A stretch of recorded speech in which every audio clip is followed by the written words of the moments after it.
breaking on CrossroadsToday.com. The U.S. Coast Guard says a missing submersible imploded near the wreckage of the Titanic, killing all 5 people on board. A tornado near Lubbock kills 4 people late Wednesday night. And a Victoria resident is worried about the lack of functioning street lights in his neighborhood. Well, as far as we're concerned, we continue with the heat advisory, but the tropical activity is getting busy. Right there, we have Tropical Storm Brett just about to move on shore to the Lesser Antilles. We have that and more coming up in just a moment. And the athletes of the week did not know what their friendship would lead to. Now we know it was national titles. That's coming up in sports. You're watching 25 News now after the NBA draft. Good evening and thank you for joining us. I'm Don Brubaker. Karina Garcia has the night off. The U.S. Coast Guard says debris found near the Titanic is from the sub's external body. 5 people were on board and believed dead. The submersible, named Titan, initially embarked on its journey to explore the Titanic wreckage with an estimated 96 hours of life support. Questions remain about the 8 hours between when the Titan lost communication with the surface and when its Canadian support vessel reported it missing to the U.S. Coast Guard. The head of the company that co-owns the Titan support ship has refused to discuss the timeline, saying all protocols were followed for the mission. The U.S. Coast Guard, which has been leading the international effort to find the missing submersible and its 5-person crew, describing the disturbing discovery after days of searching. An ROV, or remote operated vehicle, from the vessel Horizon Arctic discovered the tail cone of the Titan submersible. A Canadian remotely operated vehicle spotting a debris field more than 2 miles down in the pitch black and frigid waters near the Titanic wreckage site. The debris is consistent with the catastrophic loss of the pressure chamber. On board, billionaire Hamish Harding, businessman Shahzada Dawood and his 19-year-old son Suleiman, Stockton Rush, the CEO of OceanGate, the deepwater tourism company that made the submersible, and Titanic researcher and diver P.H. Nargiolet. Upon this determination, we immediately notified the families. Ocean explorer Bob Ballard, who discovered the Titanic shipwreck, says the crew likely tried to save themselves. If you have a deep submersible, buoyancy is your friend. All you have to do when you're in trouble is get light and you go home. And I'm sure they were attempting to get light and go home, but the hull itself imploded. James Cameron, director of the film Titanic, reacting to the Titan disaster news. For a very similar tragedy where warnings went unheeded to take place at the same exact site, with all the diving that's going on all around the world, I think it's just astonishing. OceanGate releasing a statement saying that we grieve the loss of life and that they are deeply grateful to those who took part in the effort to find the Titan crew. Justin Finch, ABC News, Washington. A small town outside Lubbock picking up the pieces after a tornado hit last night. At least 4 people were killed in the storm. The tornado in Matador came as powerful storms pummeled parts of the western and central U.S. At least 11 tornado reports were made across 4 states. Matador is a town of a few hundred people. The tornado hit around 8 p.m. Wednesday. Crews were digging people out of rubble following the tornado. At least 7 people who were hurt had to go to hospitals. This destruction and loss of life came less than a week after another deadly tornado struck the panhandle town of Perryton, killing 3 people and leaving more than 100 other people hurt. We've since had 1 that passed away at the hospital, so that brings the total up to 4 that have perished as a result of the storm, and 10 that were transported, but the 1 that had passed. So luckily, being a tight-knit community, everyone knows everyone, and so we were able to account for everyone pretty quickly. A town of this size, with such a small population, with the amount of damage that they experience, it's not only physical damage, but the economical and emotional impact that it will have on this town is very well significant. The DPS says people in Matador had just a few minutes to seek shelter. A substation was destroyed by the tornado, and today triple-digit heat without power, a big concern for that small town.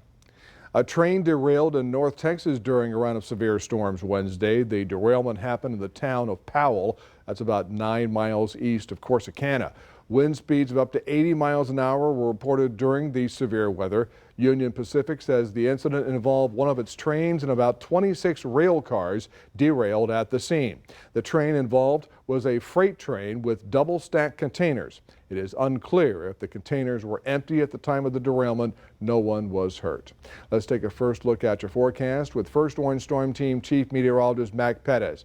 Mac, we had our own storm last night, but fortunately nothing like what they had up in the Panhandle and in the Houston area too. Well, in fact, they all began up there in the hill country and then rolled down toward us. We only got 1/10 of an inch of rain, but I've got another headline in the weather office, folks. This is big news. We now have Brett, as you see right about here, but we also have a new storm. It's called Tropical Storm Cindy, right about there. It is forecast to roll into the Atlantic, so still not a major problem or concern for us.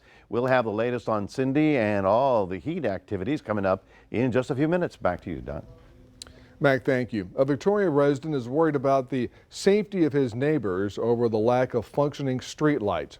Brian Cody says the lights have stopped coming on in the evening ever since workers running lines for internet services knocked out the street lights. That was in November. 8 months later, he says he's still trying to get answers from the City of Victoria and American Electric Power on when the lights will come back on. The thing is you're paid by our city to keep our lights maintained. You're paid by our city to power our city. You're paid by our taxpayers to power the city. So turn our lights on. Cody says he and his neighbors are not the only ones being left in the dark. There are other neighborhoods and parts of town without functioning streetlights. We reached out to the City of Victoria for a response Wednesday, and we're waiting to hear back from them. An American Electric Power spokesperson told us the billing and accounting team, as well as their streetlight representatives, are looking into the issue. Here's your viewer poll tonight. Are your city streetlights currently out? Yes or no? Let's look at the numbers. 29% of the voters say yes. 71% say no. We thank you for voting. We want to hear from you. Come to crossroadstoday.com/vote to take part. Our next viewer poll is on sunrise tomorrow starting at 5 a.m. No injuries reported after a truck fire late Wednesday night on U.S. Highway 77 North in Refugio County. The Refugio County Press reports the cab of the box trailer truck owned by Team Logistics was engulfed in flames when firefighters arrived at the scene. The fire did not spread to the box trailer. The northbound portion of the highway shut down for about 30 minutes. Wharton police report the arrest of a suspect in an aggravated robbery that occurred Wednesday at a Wharton County gas station. Authorities say 18-year-old Jalea Colette Hamilton of Wharton entered the gas station, waved a gun, and took an unknown amount of money. A man was with her. Former Congressman Will Hurd has launched a bid for the 2024 GOP presidential nomination. The Texas Republican made the announcement this morning and released a video. Hurd represented a swing district in Texas that covered the largest stretch of the U.S.-Mexico border of any congressional seat. Before joining Congress, he was a CIA officer. Hurd opposed Donald Trump's border wall, arguing it was less effective than other forms of border security. The House voted Thursday to move an impeachment resolution for President Biden to committee. The measure, introduced by Republican Congresswoman Lauren Boebert, would have forced members to go on record on impeachment. Boebert's resolution had divided House Republicans, with many members expressing frustration with the push to force a vote on the issue. Speaker Kevin McCarthy urged the GOP to vote against the resolution.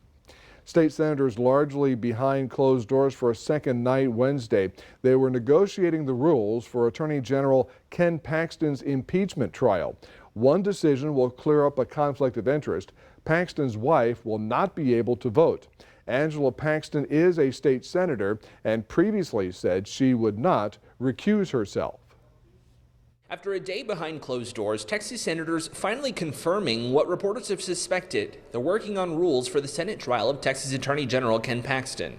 As the Senate is working hard on rules, I move that we recess until 1 p.m. today. What those rules will be should answer questions like whether or not witnesses can be brought in, and possibly what role Ken Paxton's wife, Senator Angela Paxton, will play in her husband's trial. The problem is impeachments are so rare in Texas that establishing the rules is the backbone for how these trials will go. But there is some historical precedent, particularly with this man, Governor James Ferguson, who was impeached and convicted and stepped down from office more than a century ago in 1917. Ferguson's impeachment came as a result of allegations of financial misdeeds and abuse of power, and his Senate trial lasted 3 weeks in August and September of 1917. Ahead of that, the Senate made a list of 29 rules, largely procedural ones, since senators have to start from scratch more or less on setting up a trial. But they did permit witnesses, including for Governor Ferguson himself, to plead his case, much like an actual trial. Ferguson closing his case that September with a speech that stretches nearly 20 pages of the historical record.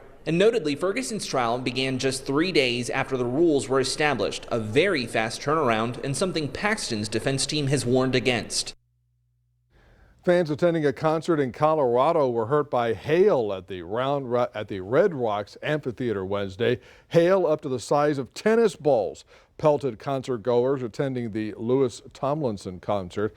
They all scrambled for cover as the hail blasted through the venue just after 9 p.m. At least 7 people were taken to the hospitals and dozens more treated at the scene for injuries, including cuts and broken bones. The venue later tweeted that the show had officially been postponed. Remember to subscribe to our YouTube channel, Crossroads Today. Hit the like button and click the notification bell. Then you're on YouTube on Crossroads Today. And stay with us. Coming up on 25 News Now at 10. A new therapy has been approved for youngsters with Duchenne muscular dystrophy.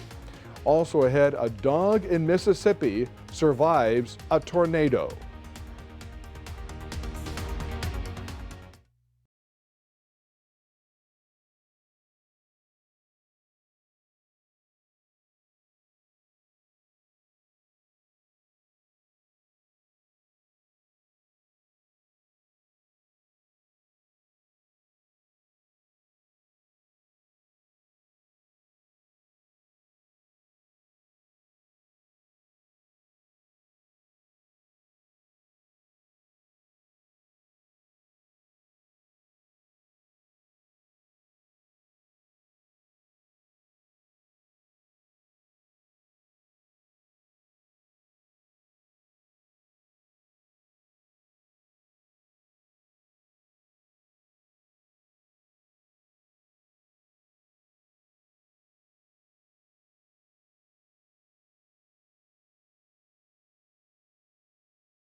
Published in the medical journal JAMA Network Open indicates a decline in the rate of pregnant women dying from delivery-related causes within hospitals across the USA. The study, covering over 11 million hospital patients, reveals a drop of over 50% over a 14-year period ending in 2021. This decrease is linked to in-hospital maternal deaths and does not reflect the nation's overall maternal mortality rate, which has been on the rise.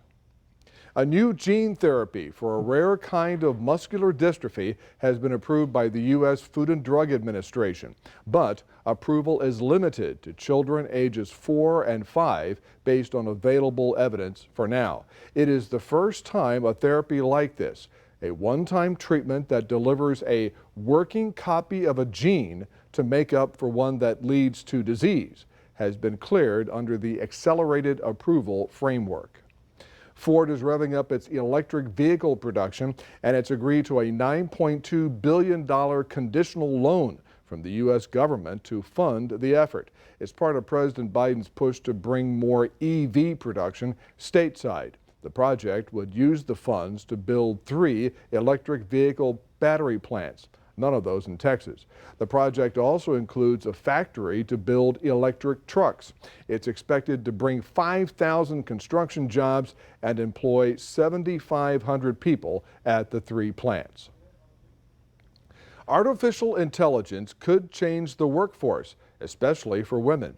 A recent analysis from the University of North Carolina found that 79% of working women are in occupations susceptible to disruption and automation. That's compared to 58% of working men. Now, one possible reason for the big difference: more men work in manual services like carpentry and electrical work that would be difficult to automate. A family who was not home when a tornado ripped through Moss Point, Mississippi this week feared the worst for their puppy, who was in an outdoor kennel. But when they got home, they found the kennel and the pup were just fine. This pup, who's named Scooby-Doo Mickey Mouse, was right there in his kennel as the EF2 tornado struck. The Sabino's roof was damaged and walls will need to be repaired, but not the dog kennel. Scooby-Doo Mickey Mouse is one lucky pup. Oh, Scooby-Doo, Mickey Mouse, all 4 of them? Yeah. Pretty amazing. All right, good evening, everyone. It's an 83 degrees right about now. Feels like 93. Your high today actually got up to 99. It looked like we were going to stay in the mid-90s because of the cloud deck, but that all blew away and the hot weather rolled back in. Coming up, we'll be talking about the heat and the tropics that are also heating up. All that coming up in a moment.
Fun. Last night we were having thunder and lightning around here. It was pretty exciting there for about, 30 minutes, and then it was over. The rainfall totals were not impressive. Hallettsville got only 900ths, but Gonzales did get one big thunderstorm and got about an inch of rain. Cuero only had a third. We here at Riverside Park only got a tenth of an inch, but El Campo managed to get 2.5 inches, and Goliad hardly 3 drops. I think that's about all you got, 3 drops. All right, here are your forecast highs for tomorrow, folks. The heat is back on. That was exciting last night, but that was a one-time thing. Those storms fired here and then rolled down to the coast. We're looking at hundreds, and in fact, it's not over with for the heat. It may get a little bit hotter, I know, before it starts breaking up, so we'll be talking about that. So tonight, Tropical Storm Brett is just about to go right over the Lesser Antilles. You see right about there, they're going to be getting some big thunderstorms. If there can anything good be said about it, that it is a tropical storm with 65-mile-an-hour winds, and so it's going to be a blustery affair as the thing moves through.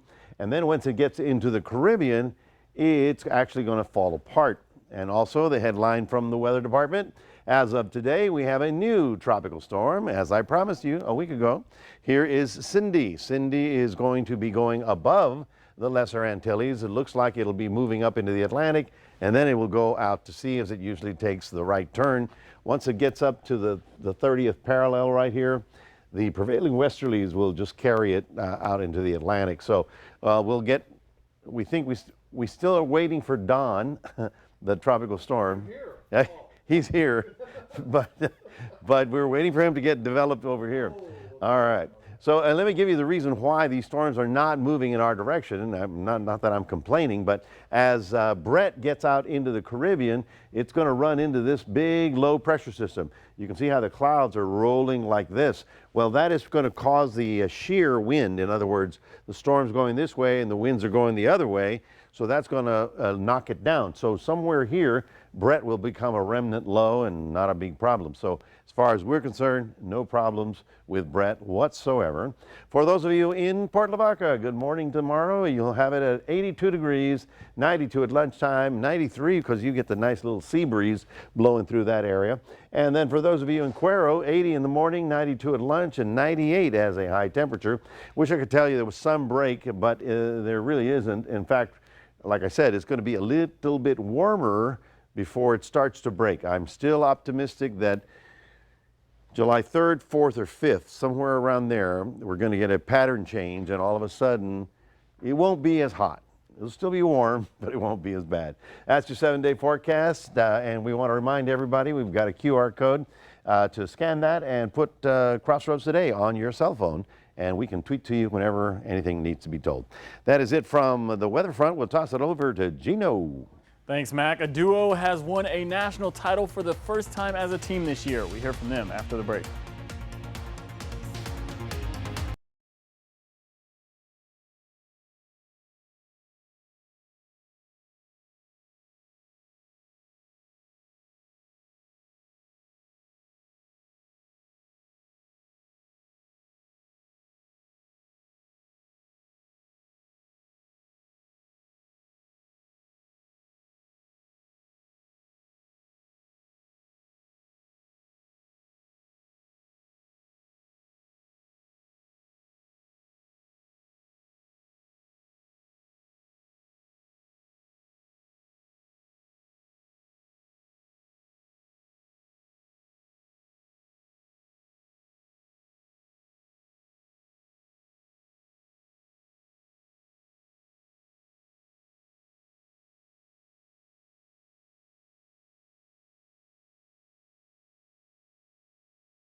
Howdy, Crossroads. We have been talking about them all week, so it's only fitting that the gymnasts from Full Force are honored as Athlete of the Week. And we had to do their interviews over FaceTime. The dynamic duo of Callie Ganaway and Daisy Rickman started when they were just 5 years old.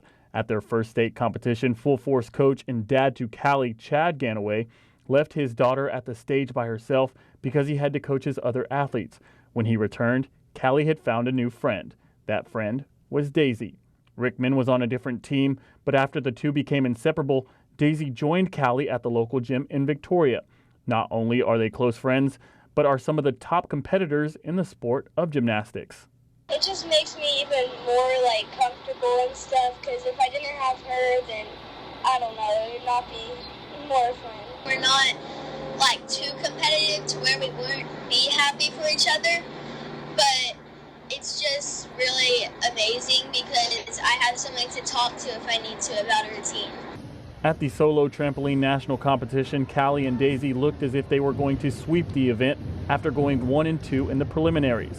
But after the dust settled, Daisy took the third spot and Callie did something remarkable to clinch the top spot.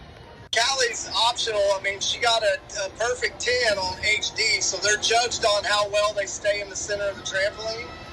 And just to put it into perspective on how hard it is, we haven't had an athlete on our team all year long get a 10-0. She basically did the best routine she had ever done in that moment where she had to have it in order to move up.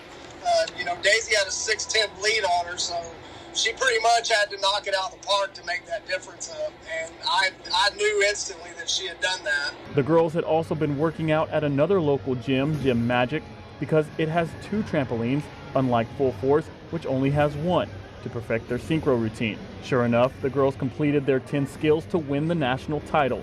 What made this accomplishment more impressive is that this is the first year they have competed in nationals as a team. We were just sitting down and we were hoping we got first, and then when my dad, my coach, told us, we were so happy. I feel really good about it because I was really nervous, but then once you get on the trampoline, it just comes together and you hope for the best. Coach Ganaway has also reached a record milestone. He now has coached a national champion for 23 straight years, which happens to be their family's favorite number because Callie was born on 11/1/11, which adds up to 23, along with a plethora of other reasons. As a reward for their accomplishments, the team went to a water park to celebrate. 3 gold medals, 1 silver, and 1 bronze at the biggest stage are the reasons why Callie Ganaway and Daisy Rickman are the Athletes of the Week. And if you missed it, in the 2023 NBA draft, the San Antonio Spurs had the top pick and went with the 7'4" Frenchman, Victor Wembanyama. Houston Rockets had the 4th pick and landed on Amen Thompson, who is a guard from Overtime Elite. Well, that's your sports. Don, back to you. All right, Gino, thank you. Stay with us. Coming up on 25 News Now at 10, we'll take a last look at your weather. Plus, she's called the Lobster Lady, and she's still looking for lobsters into her 90s. Wasn't that a song? No, I was Looking for Love. Okay, she's looking for lobsters.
Monthly sales of e-cigarettes surged during the first 2 years of the pandemic. That's according to a new study published by the CDC. The study finds that overall monthly sales increased by more than 46% between January 2020 and December 2022.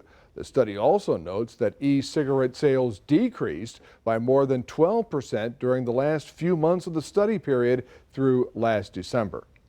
Major storms hit the Houston area last night. The National Weather Service tweeted that 80-mile-an-hour wind gusts were reported in Spring and 70-mile-an-hour wind gusts in the Woodlands. KTRK reports as of 2 o'clock this afternoon, CenterPoint Energy's outage tracker shows there were about 102,000 customers affected.